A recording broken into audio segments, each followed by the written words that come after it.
So I've been a fan of Jose Monkey for a long time, not least because it's such a good reminder of every little detail you share online could be traced to where you are. So when he posted a challenge to try and find him, here it is. I will be honest and tell you that I do not know for sure whether it is possible to find this place just from the clues in the video. Blah, blah, blah. Show them the video already. Okay, here it is. Hey guys, where am I?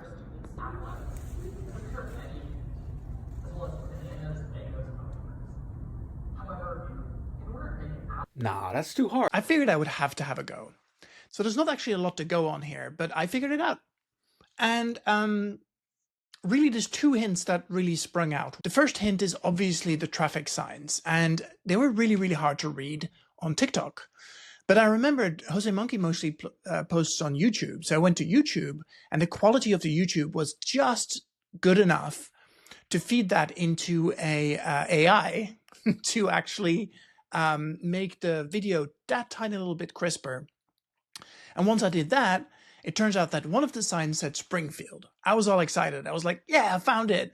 It's in Springfield, or it's a road to Springfield. But it turns out it wasn't actually all that helpful. There are 67 Springfields in the US, and there are Springfields in 34 different US states. So that wasn't really going to help me. The other hint, though, is that in the background of the video, you can hear somebody talking in a way that felt like somebody's at a conference, right? And so now I have three data points, really. One, it's at a conference center somewhere, probably. Two, there's a road to Springfield somewhere nearby. And three, I mean, if you look at the spaghetti junction nature of this, this piece of video, there's actually kind of a lot of roads going on. So it's clearly a relatively urban place. The other thing I noticed on the video was that the number plates on the cars were white. And so I thought, okay, maybe that's a hint. I live in California. The number plates here are white, but they're, you know, my number plate is blue and I had a black number plate in the past. Maybe it's not all that helpful.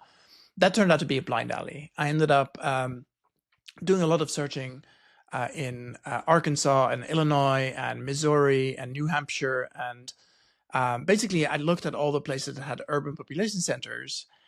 And then the other thing I noticed as I was scrubbing through this video, I noticed another detail. Right when he first pulls the curtain aside, like right on the bottom here, I thought that said convention center, because right now I can see CON, so that makes sense. But on a second viewing, I was like, wait, it doesn't say convention center, it says CONN. And I was like, wait a minute. How many convention centers can there be that start with CONN? And from there, it actually was really, really quick. So I searched for Connecticut Convention Center. And immediately when I saw it, I saw the bridge across the river and a whole bunch of spaghetti roads just there. And I was like, wait a minute, this has got to be it. So Street View, drop that outside a convention center, just taking a quick look around. Well, here, if we go a little bit further this way,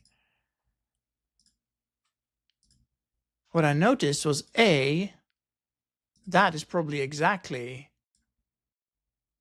the sign that we saw from the window. So I'm guessing Jose Monkey was standing in one of these windows up here.